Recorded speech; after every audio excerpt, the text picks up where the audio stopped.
Muy buenos días, tardes o noches a todos, dependiendo desde el lugar donde nos estén viendo. Soy Norma Pensado, embajadora de México en Rusia, y me da mucho gusto darles la bienvenida a este encuentro virtual desde la Embajada de México aquí en Moscú, que es parte de un programa, de un ejercicio virtual que estamos nosotros desarrollando en colaboración con ilustres mexicanos que viven aquí en Rusia. En esta ocasión tenemos la gran fortuna de darle la bienvenida a un pues muy distinguido mexicano que es muy conocido aquí en el país, y me atrevo a decir en el país porque realmente es conocido en toda Rusia o en gran parte de la grandiosa Rusia, Eric Fonseca. Eric, muy buenas tardes, muy bienvenido. Muy Eh, buenas tardes. Me da mucho gusto que podamos platicar. Pues Eric ha aceptado a esta invitación para comentarnos su experiencia en Rusia. Tenemos entendido que ya tienes varios años viviendo por acá.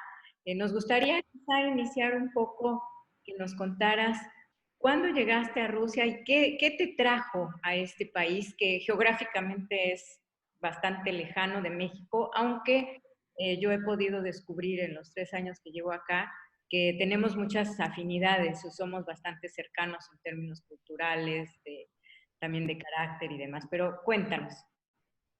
Sí, bueno, pues antes que nada, embajadora, muchísimas gracias por haberme invitado. La verdad que para mí es todo un honor estar platicando con usted y es una lástima que no pudimos habernos conocido en persona, ya desde cuando yo la quería conocer y yo pensé que hoy iba a ser el día, sin embargo, por esto de la pandemia no se pudo, pero bueno, en fin, lo dejaremos para otra ocasión y espero que usted tenga el tiempo para nosotros.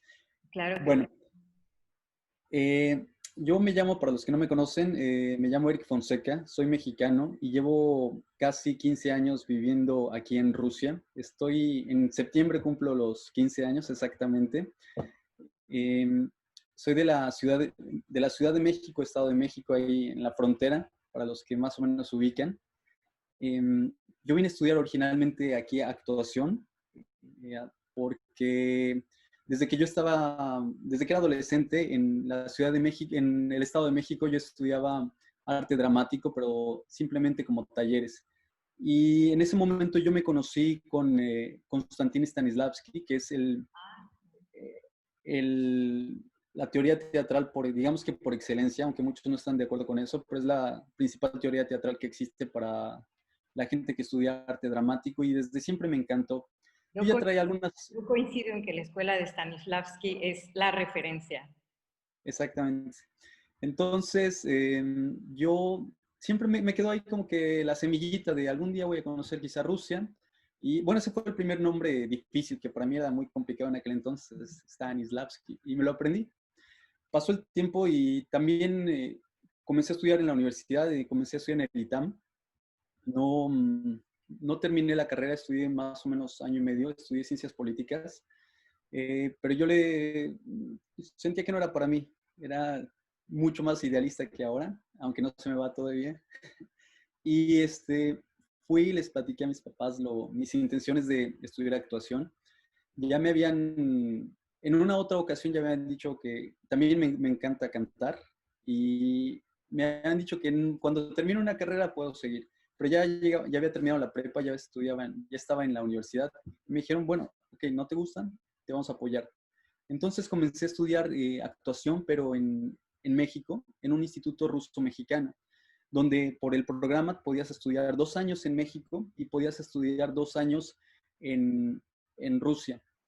Pasó el tiempo, yo comencé a estudiar, tenía la idea muy firme de tomar ese, eh, ese estilo de estudios y entonces hice un año y medio más o menos, pero en ese momento hubo un problema ahí administrativo y no se me permitía ya venir a Rusia porque se había caído el acuerdo. Pero yo ya había conocido a los rusos, había hecho buenos contactos con ellos, ya eran mis profesores. Y bueno, gracias a ellos y mi necesidad de ir a estudiar a Rusia fue que vine a estudiar a Rusia. Cuando llego aquí, fue difícil porque me dijeron, tú ya tienes 2 años, pero tú no hablas nada de ruso y no lo entiendes bien. Para mí fue un shock porque yo según había estudiado ruso en México, pero la verdad es que no me sirvió de mucho. Pero yo tuve la culpa y no le echo la culpa a nadie, yo tuve la culpa. Y me dijeron, te puedes quedar siempre y cuando vayas a estudiar los 4 años otra vez. Me dijeron, ¿te quedas o no? Como tú quieras.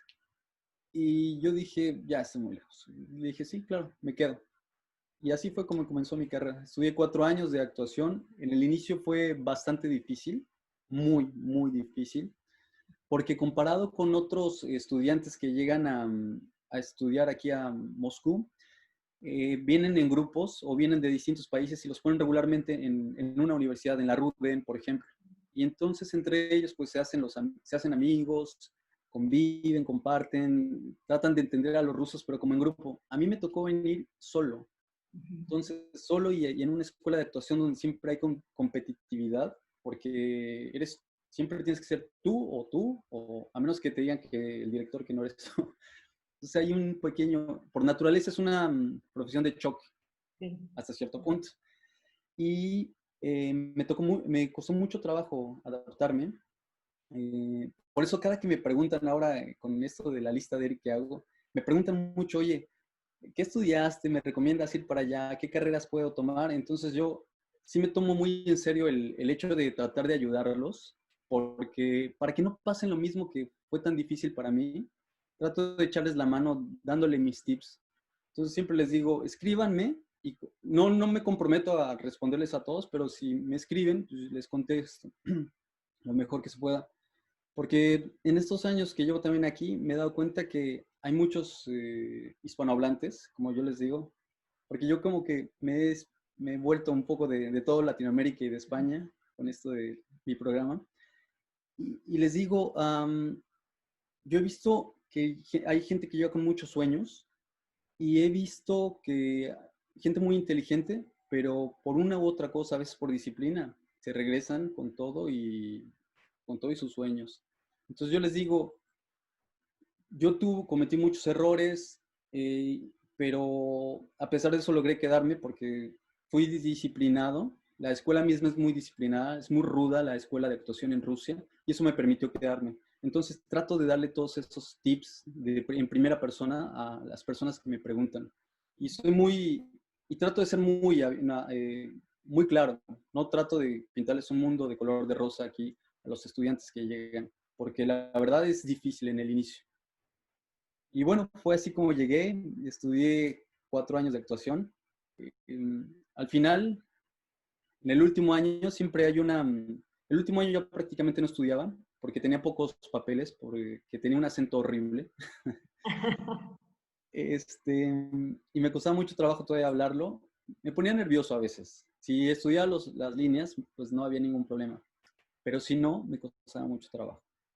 Entonces, pero el último año, en mis pequeños papelitos que tenía, porque era mi examen ya, hacíamos un espectáculo o una obra de teatro, la cual entregábamos y durante 6 meses la mostrábamos. Yo tenía pequeños papelitos y pero yo decía, la disciplina tiene que ser así. Yo empecé, yo termino, yo empecé, yo termino, yo empecé, termino. Yo tenía mucho la idea de que no fueran a pensar que también los mexicanos somos indisciplinados o que no sabemos hacer las cosas, porque cuando llegué sí había como que, no, los mexicanos buenos para la fiesta, buenos para el relajo, pero no, nada de disciplina. Y eso me decía, no, no, no, no, yo no puedo decir, yo no puedo dejar que digan eso. Comencé, termino, comencé, termino.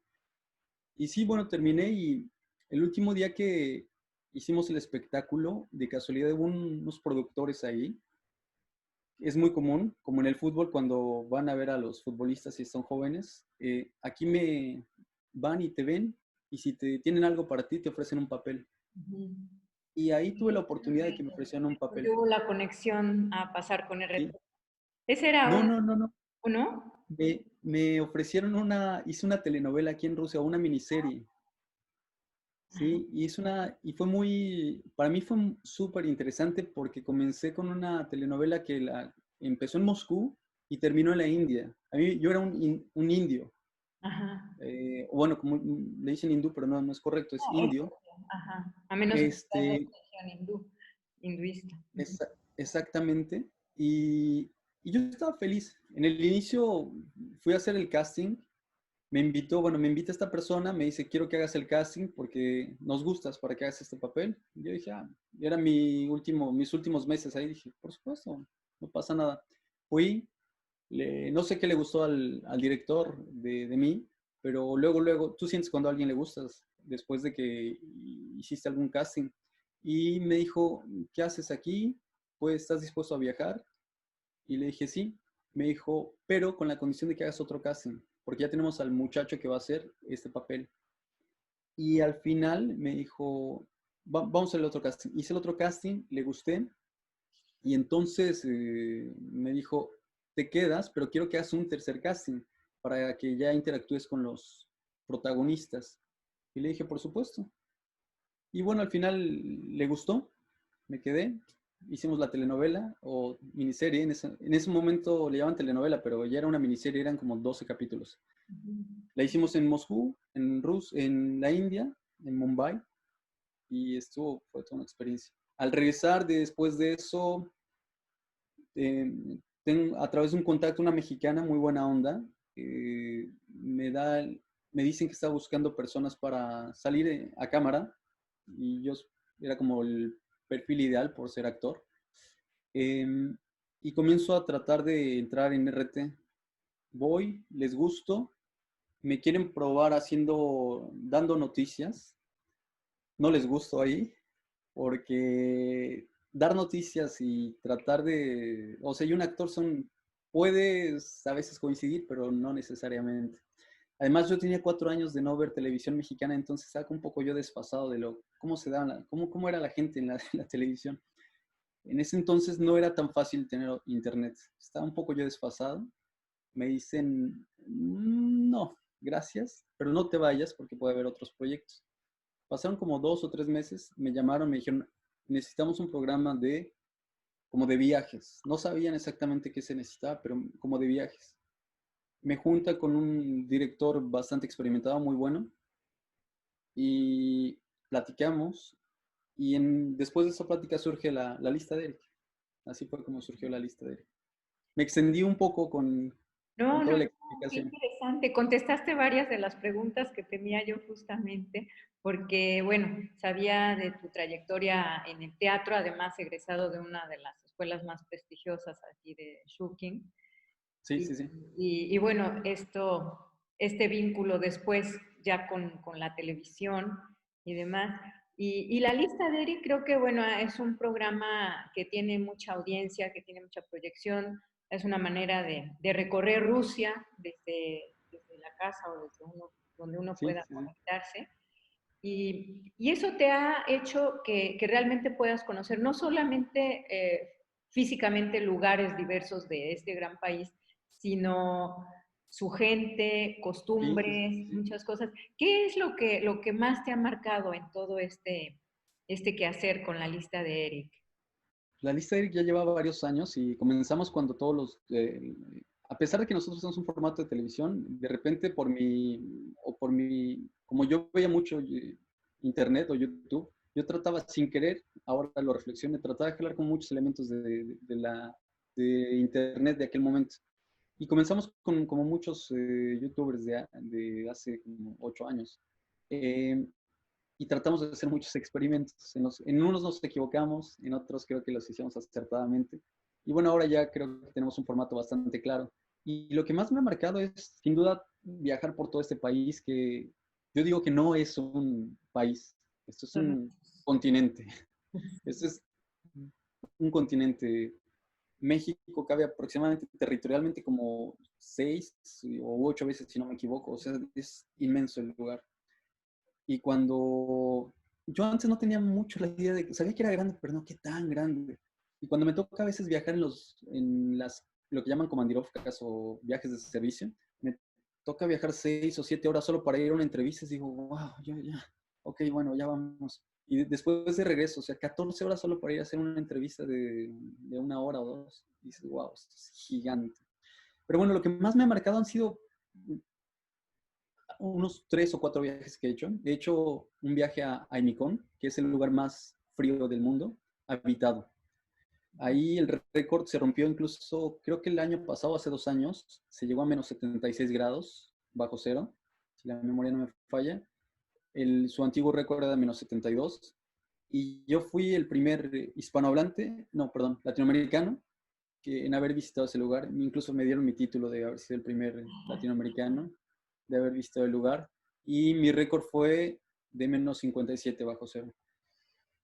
Perdón, -57 obviamente. Y la verdad es que cuando no hace viento, no se siente nada. Dices, ay, eso es todo lo que me espantaban. Pero cuando se sube tantitito el viento, las orejas tiemblan de una forma muy extraña. El, el, el aire que exhalas como que baja. O sea, sale y baja y ves como si se cristalizara en ese momento. Es muy extraño. Por supuesto, la comida es grasosísima. Yo siempre con las comidas no tengo ningún problema, me adapto. Me encanta comer y nunca tengo ningún problema. Los que sufrían eran mis compañeros, mi director y mi camarógrafo. Sufrían que era muy grasosa. Yo decía, no, es riquísima, con este frío, ¿cuál grasosa? Y bueno, estuve ahí una semana.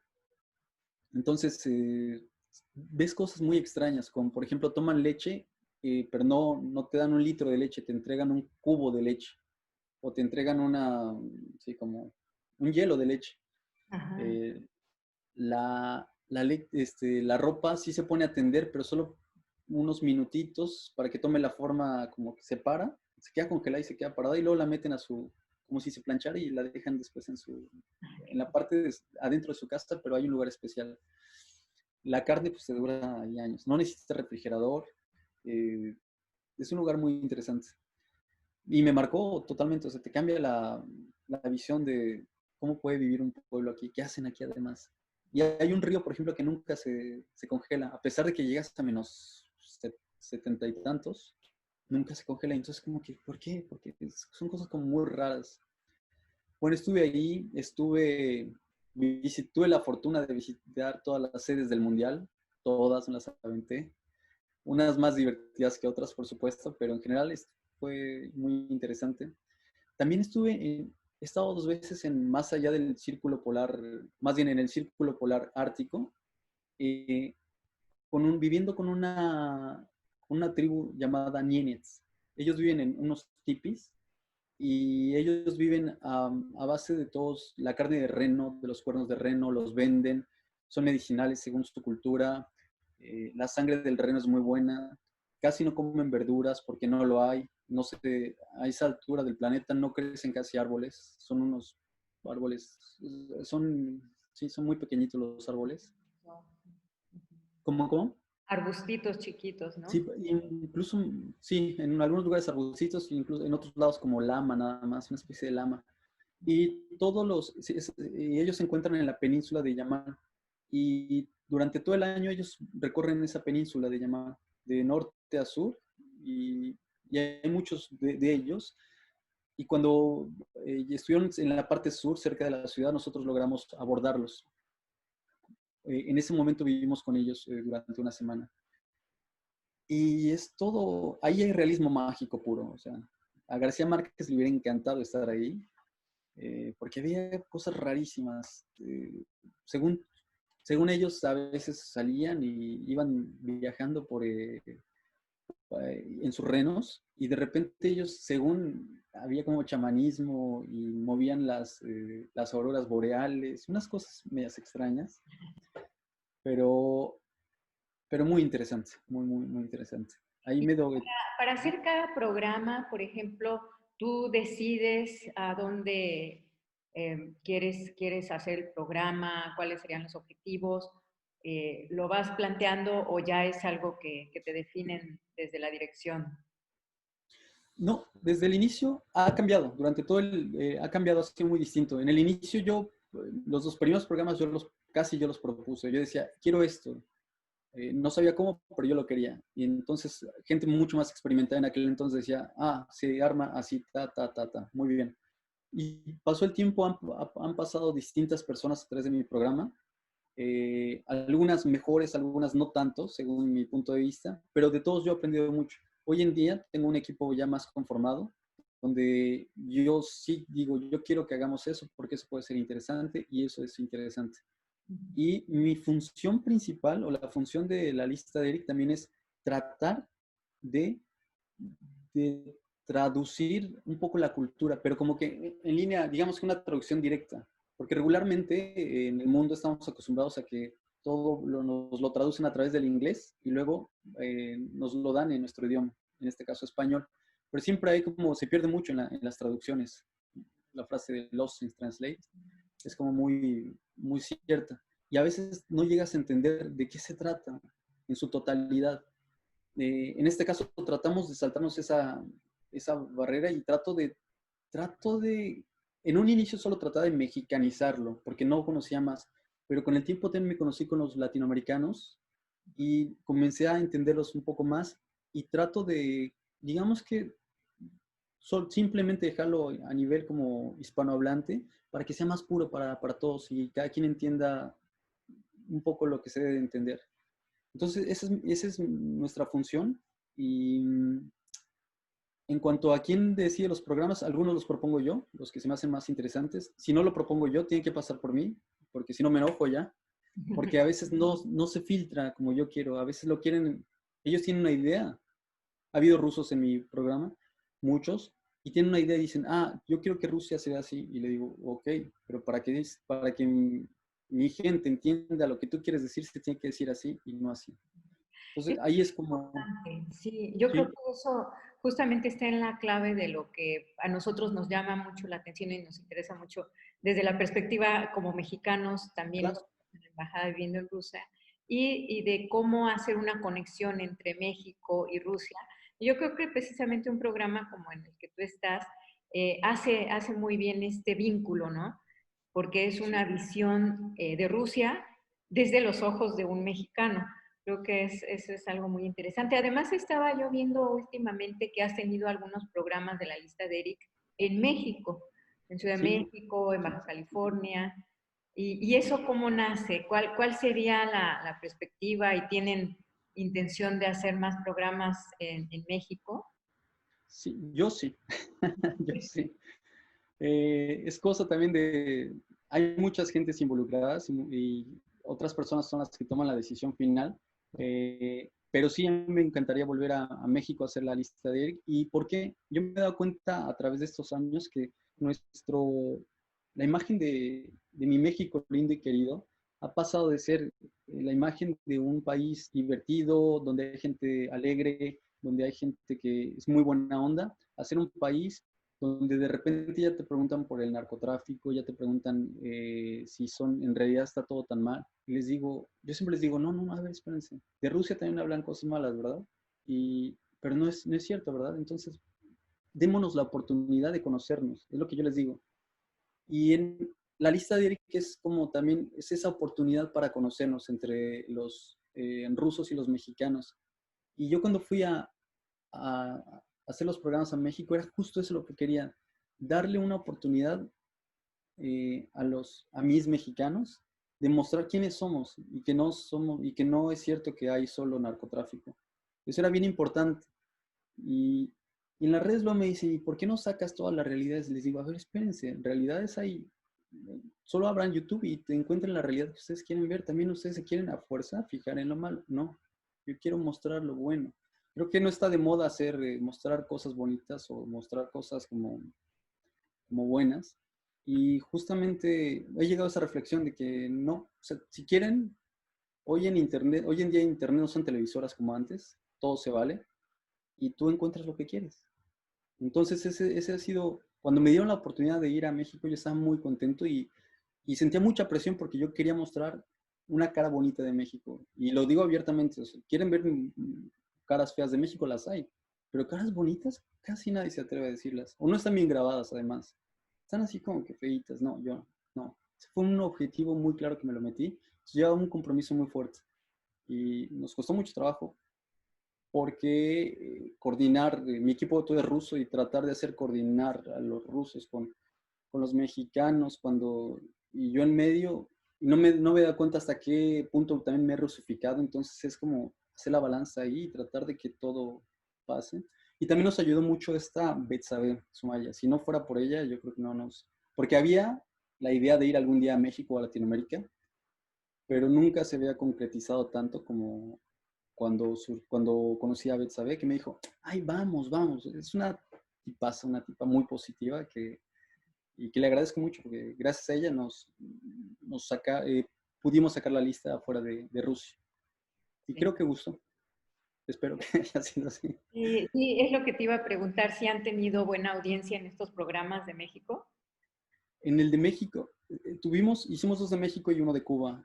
Cada país se volcó por su programa y sí. Hace como 8 meses comenzaron a mostrar en televisión abierta nuestro programa en Cuba y sí, ahora compiten mexicanos con cubanos, quién es mi mayor audiencia. Y es gracias a que fuimos a Ah, Cuba.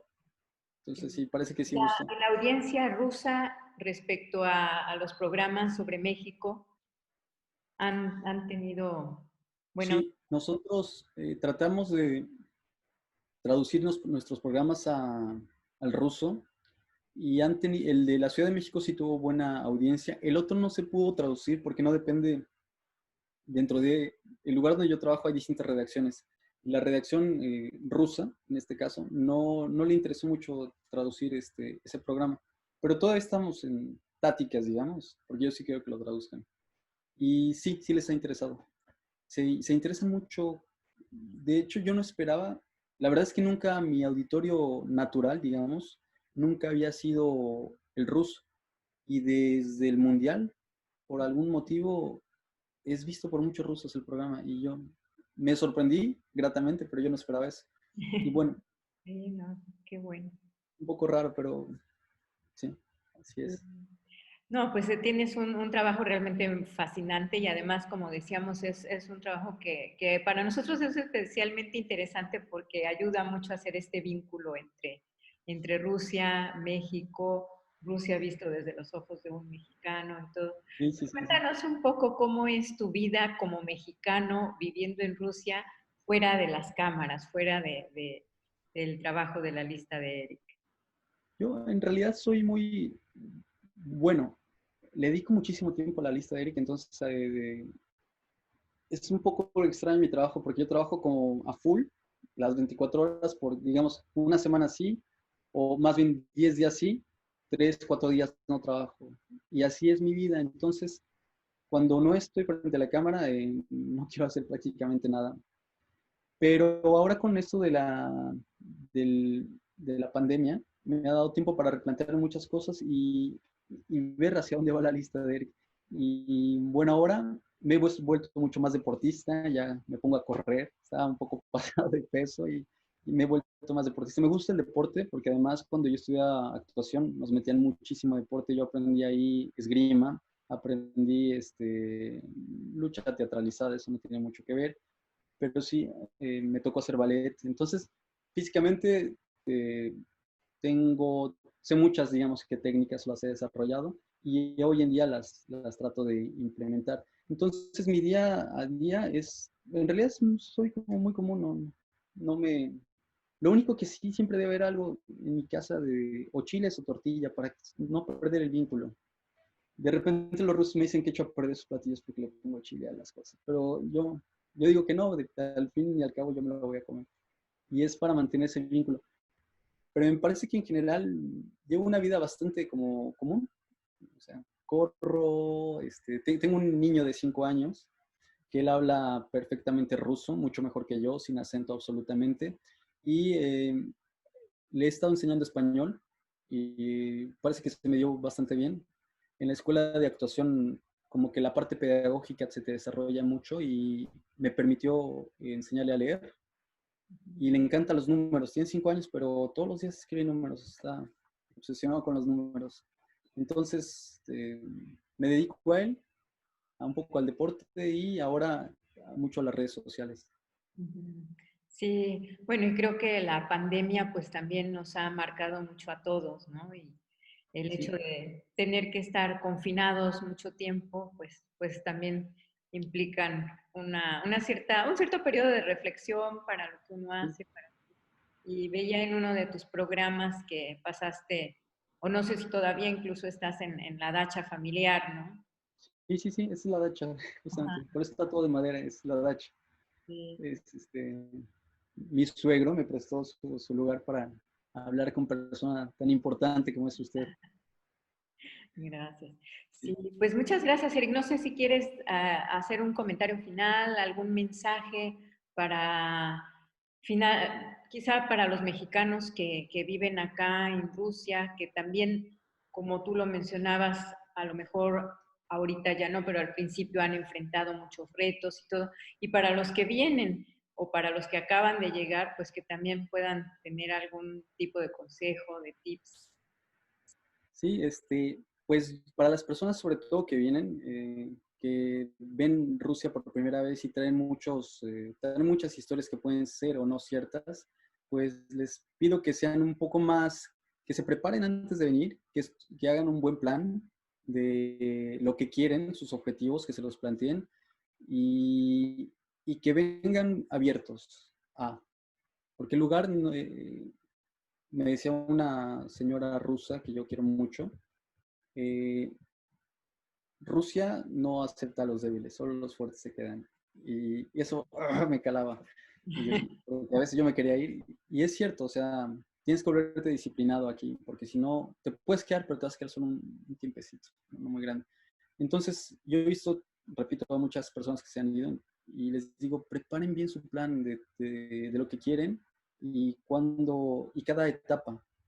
Échenle muchas ganas y no nos hagan quedar mal a los mexicanos. Yo trato de no quedar mal nunca. No llego tarde, porque nadie se burlaron de mí porque llega tarde y dicen, mexicano. Una rusa que había vivido en México, es que son los mexicanos. Desde entonces ya nunca llego tarde.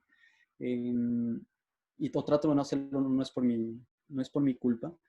Y trato de hacer eso. Y bueno, si tienen alguna duda, pues me pueden escribir, por supuesto. A veces tardo en contestar, a veces hasta 2 meses, pero siempre contesto, siempre contesto. Ahí se ven en mis mensajes. De repente me escribieron hace 2 meses y la respuesta está 2 meses después, pero ahí está la respuesta. Y para los que están aquí, yo creo que deberíamos de hacer más comunidad en cuanto a hacer más equipo, más como mexicanos. Me parece que estamos muy, muy distanciados. Y yo creo que, y lo digo también por mí, o sea, yo como que, no es que no quiera, pero a veces como que estoy como distanciado, no hay contacto. Yo creo que deberíamos ser más comunidad, y no solo para la fiesta, sino para construir algo, hacer una comunidad fuerte. Así es. Pues eso, muchas gracias, embajadora. No, pues muchas gracias a ti, Eric, y reiterarte que desde luego siempre la embajada está a su disposición y sobre todo si hay interés en hacer comunidad, en organizar a lo mejor el capítulo Rusia de la Red de Talentos Mexicanos, de la red global, Excelente, sería excelente. siempre a sus órdenes. Pues muchas gracias, Eric, mucho éxito en los planes futuros y bueno, esperemos que una vez que se pueda, que las circunstancias lo permitan, podamos tener un encuentro presencial. Muchísimas gracias, espero que así sea. Bueno, Gracias, Erika. Hasta pronto y gracias. gracias a ti. Gobierno de México.